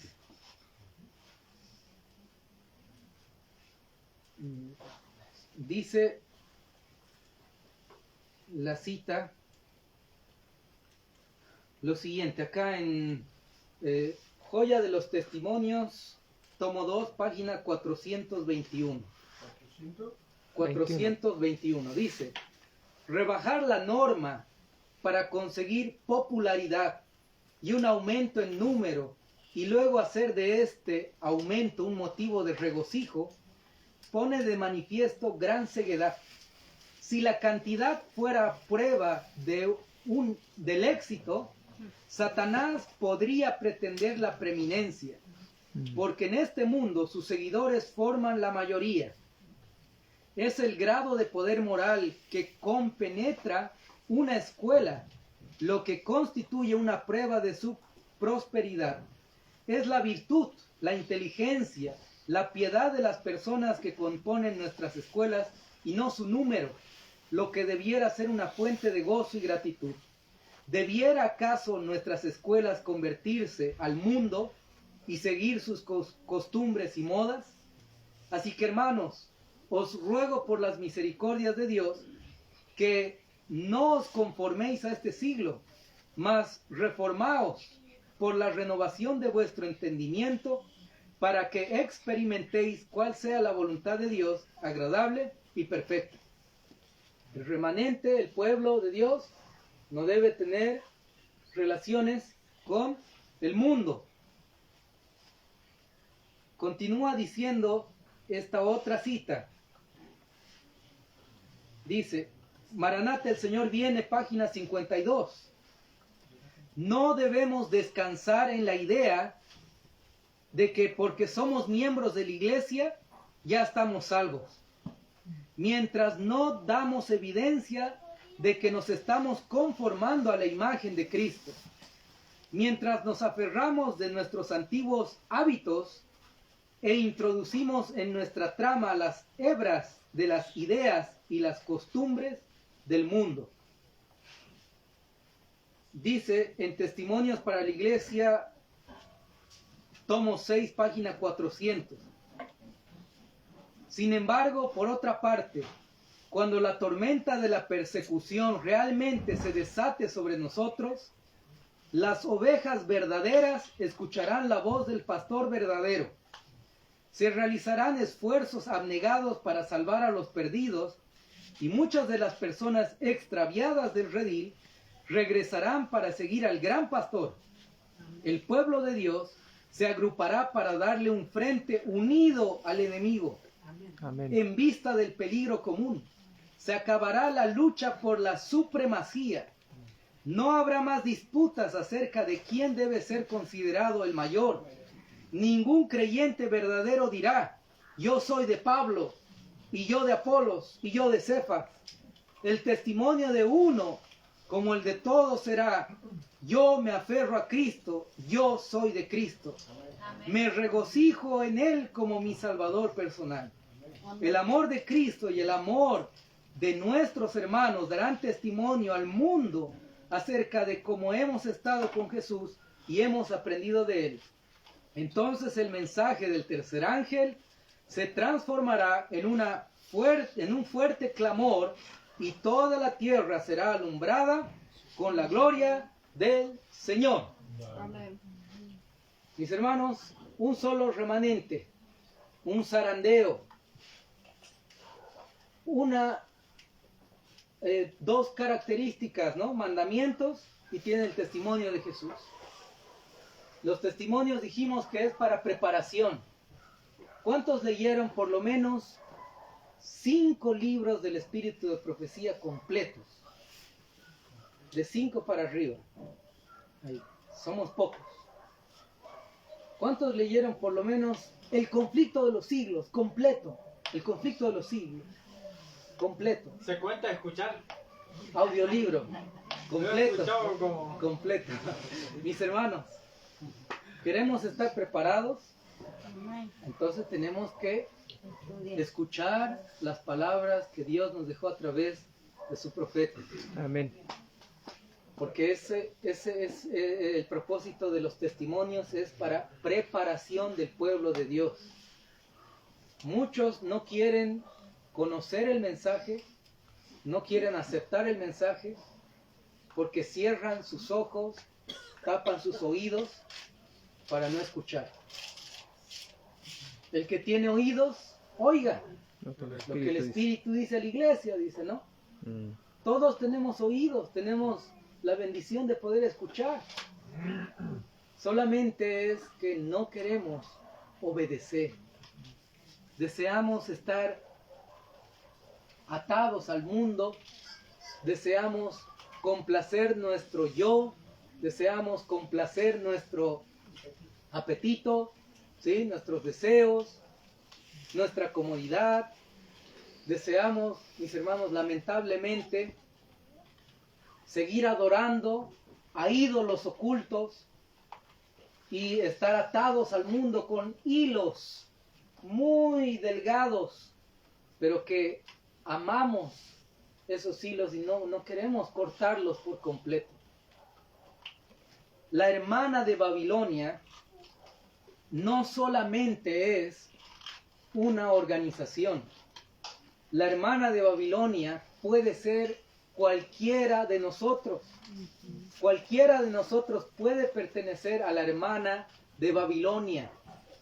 Porque no es un asunto de orgullo espiritual el decir, ya me sacaron de la organización, ahora sí estoy en la verdad presente y yo tengo la verdad y yo soy mejor que los demás, ¿no? Y yo voy a ser salvo, ya estoy salvo porque a mí ya me borraron y yo tengo la verdad y predico la verdad. Un grave engaño de Satanás.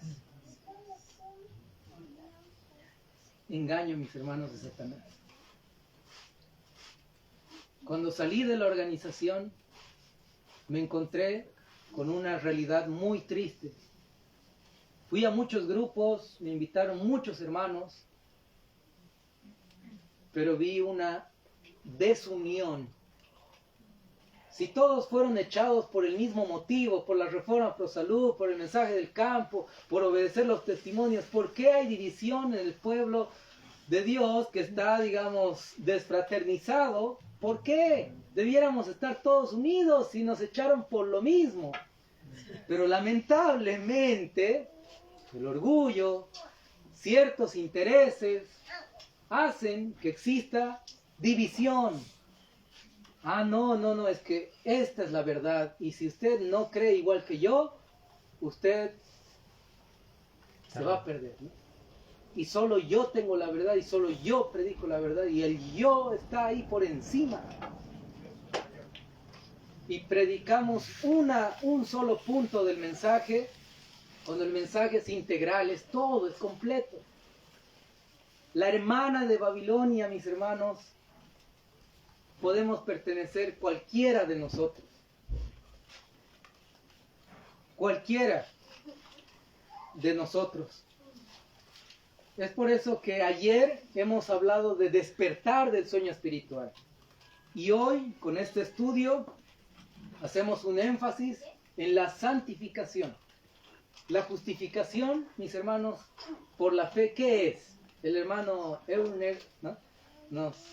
nos dio bastante alimento sólido esta mañana y al final yo le dije, hermano, ¿qué es justificación por la fe? No, al final no, mucha información. Y en sencillas palabras es todo aquello que el hombre no puede hacer por sí mismo, pero Dios, es nuestro Señor Jesucristo, sí puede hacerlo. Nosotros recibimos el perdón de pecados de parte de Dios. Nos perdona. Nuestros pecados lo manda al fondo del mar. Pero Él nos quiere santificar igual por la fe. ¿Para qué vino Cristo? Para deshacer las obras del diablo. Para romper las cadenas que nos ata al pecado, a Satanás, al mundo. Mientras no rompamos, no decidamos que Cristo rompa esas cadenas, mis hermanos, seguimos atados al mundo y al pecado. Y Satanás seguirá reinando en nuestra vida. Porque el que practica pecado, como dice en Primera de Juan, capítulo 3, Es del diablo. es hijo del diablo. Porque los que han nacido de Dios no pecan. Si uno peca, es porque quiere. Cuando nuestro Señor Jesucristo perdonó sus pecados a la mujer adúltera, le dijo, levántate, no te condeno, nadie te condenó, muy bien, levántate y no peques más. No le dijo, no importa cuántas veces peques, yo igual te voy a perdonar, tranquila, sigue nomás tu vida como siempre. No, le dijo, levántate y no peques más. ¿Y la mujer volvió a pecar en algún momento? No. Pedro negó a Jesús. Pecó, lo negó a su maestro.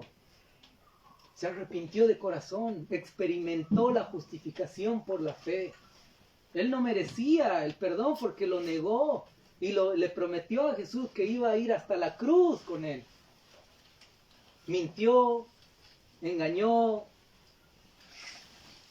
lo negó a Cristo, pero con lágrimas, con arrepentimiento genuino de corazón, recibe el perdón de parte de Dios. Y Pedro nunca más volvió a negar a Cristo. Y murió por Cristo.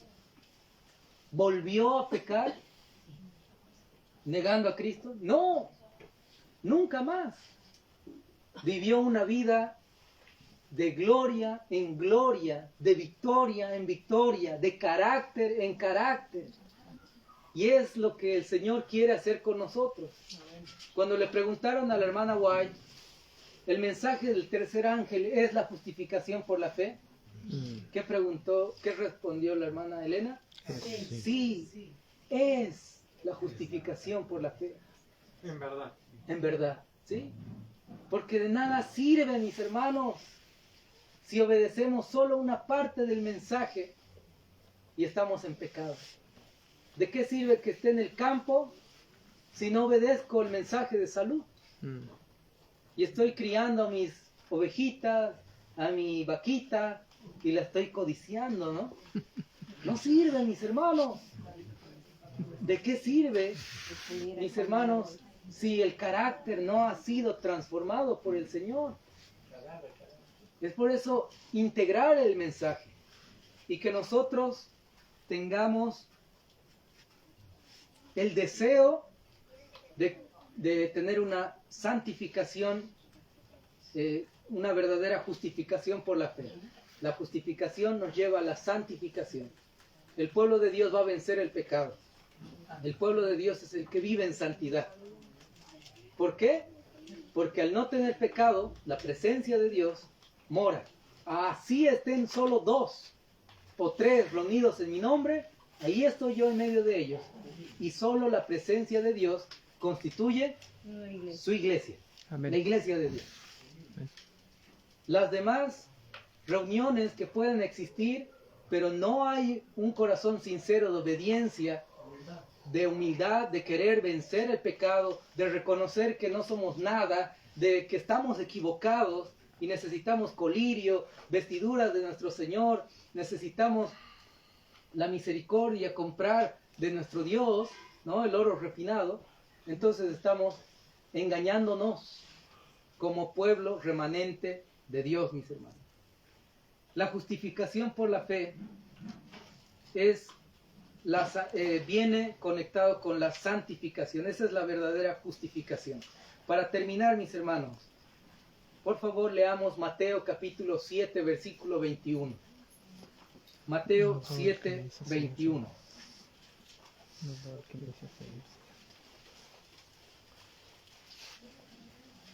Me parece que todos conocemos este versículo, Sí.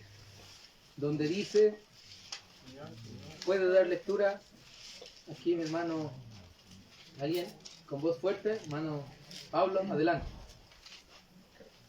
No todo el que me dice Señor, Señor, entrará en el reino de los cielos, sino el que hace la voluntad de mi Padre que está en los cielos. Ahí está.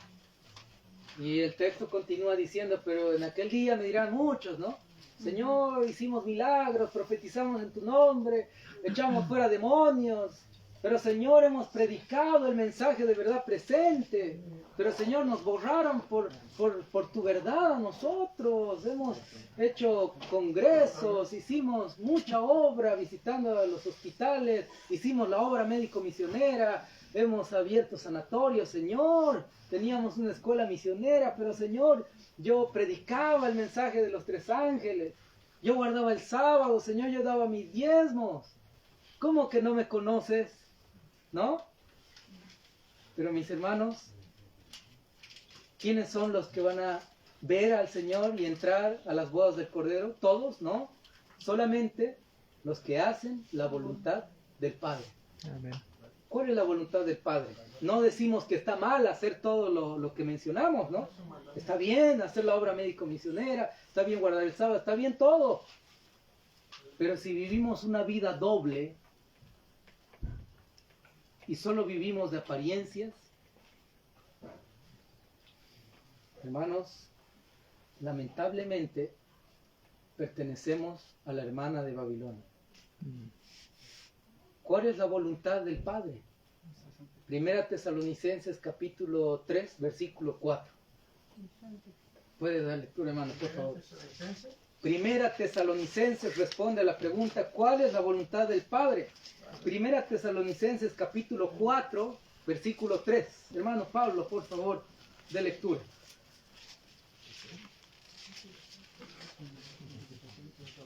Primera Tesalonicenses 4:3 dice: la voluntad de Dios es vuestra santificación, que os apartéis de fornicación.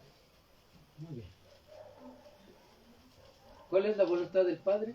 Vuestra santificación. En el Antiguo Testamento, el Jehová decía, ¿no? Sed santos como yo soy santo.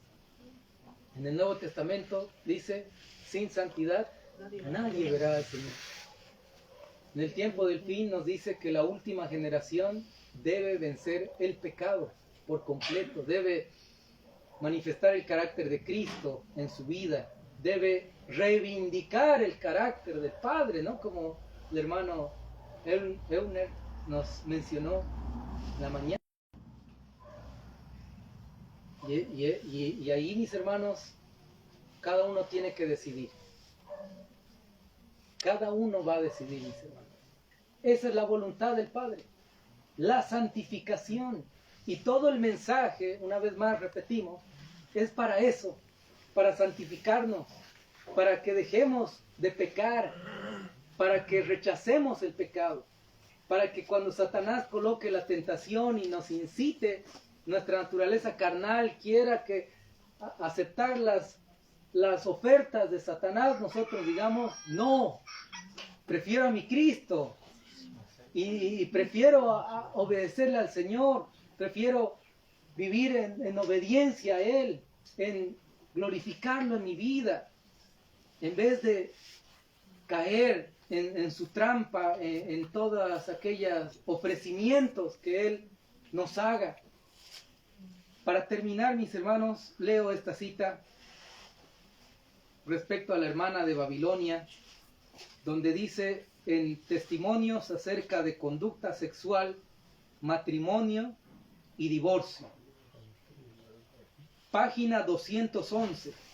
Dice, corremos el peligro de llegar a ser una hermana de la caída Babilonia y permitir que nuestras iglesias se corrompan, se llenen de todo espíritu inmundo y albergue de toda ave inmunda y aborrecible. Podremos ver claramente nuestra situación y no proceder en forma decidida a curar los males existentes. La cita es clara y dice que corremos el peligro de ser hermana de la caída Babilonia. ¿Por qué? Porque existe pecado, porque existe rebeldía, porque existe desobediencia. Dios dice que santifiquemos el sábado, pero solamente vamos sábado en la mañana, compramos en sábado, no estamos santificándolo. Dios dice, cuidemos el templo del Espíritu Santo, Reforma Pro Salud, pero nosotros decimos, no, un gustito no está mal, ¿no? Es una vez al mes, una vez al año. No hace daño. No hace daño, dicen, ¿no? Una vez al mes, tal vez. Y de esa manera vamos rebajando las normas y lo tomamos como un consejo. No, son consejos, la tía Elena. No, son consejos. tristemente, mis hermanos, cometemos el mismo error del pueblo de Israel del Antiguo Testamento. Muchos se hacen la burla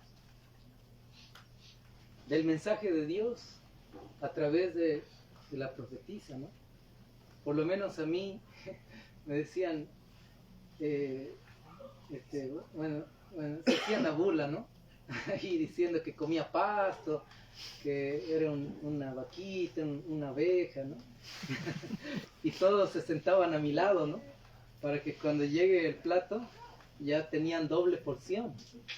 Y entonces, un sinfín de cosas, mis hermanos, pero que cuando los líderes no pueden dar el mal ejemplo en la reforma pro salud.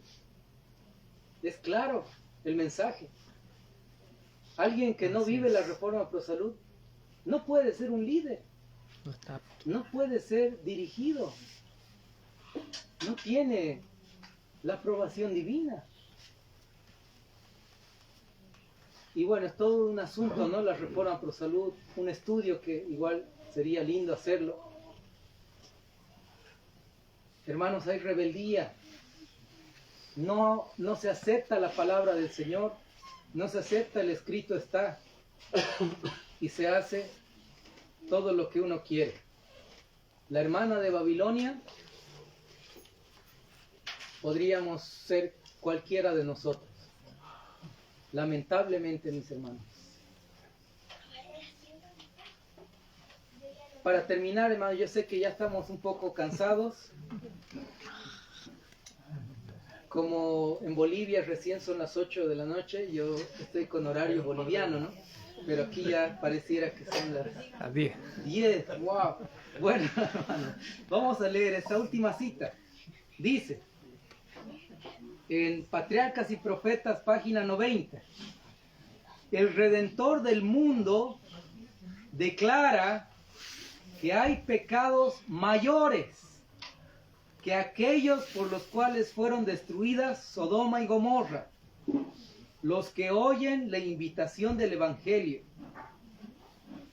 Aquí está, los que oyen la invitación del Evangelio, que llama a los pecadores al arrepentimiento y no hacen caso de ella, son más culpables ante Dios que los habitantes del valle de Sidín.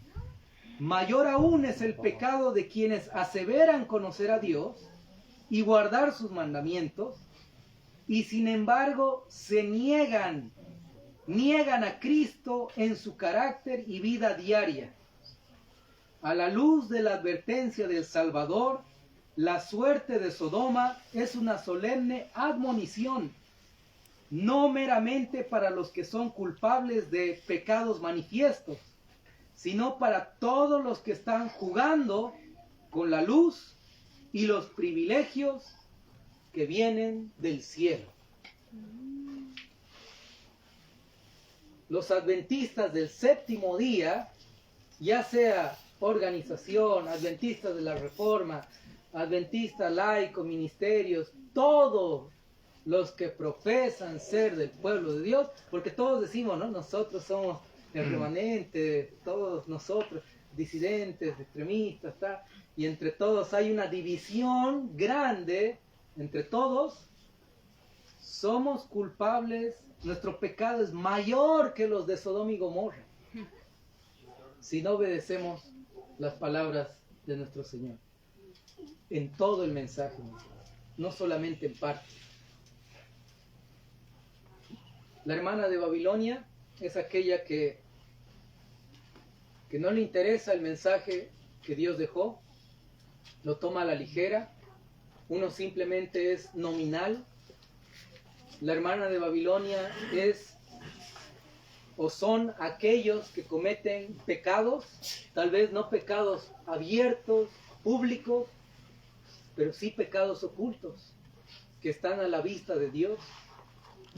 La hermana de Babilonia son todos aquellos que por rebeldía, aún conociendo la verdad, no desean obedecerla.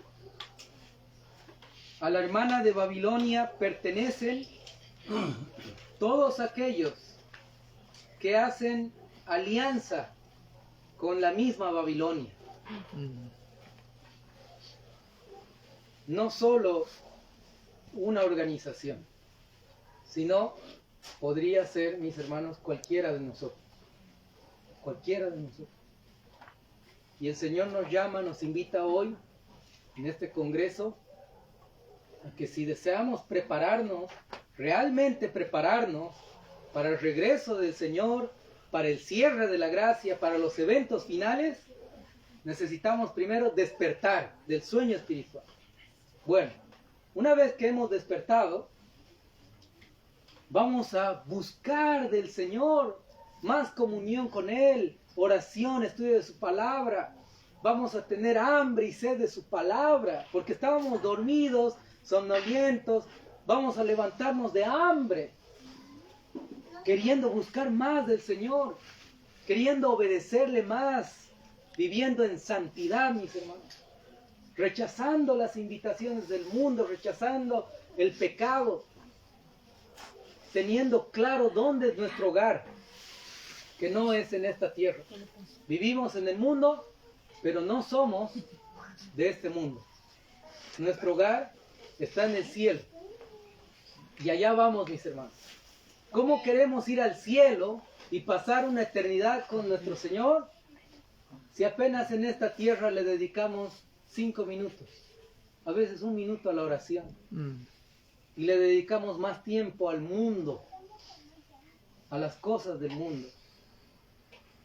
Si vivimos en pecado, si no aceptamos con humildad de corazón que necesitamos abrirle la puerta de nuestro corazón al Señor y vivir para su gloria. No ser la hermana de Babilonia, sino ser el cuarto ángel de Apocalipsis 18, que vive en santidad, que hace su voluntad, y que al final de la historia, mis hermanos, si hemos sido fieles, si hemos permitido que el Señor nos perdone, nos limpie, nos justifique, si nos hemos preparado de manera integral, el Señor nos dirá: bien, buen siervo fiel, en lo poco fuiste fiel, en lo mucho te pondré. Entra en el gozo de tu Señor. Amén. ¿Habrá valido la pena? Por supuesto que sí. Habrá valido la pena, y mucho, mis hermanos.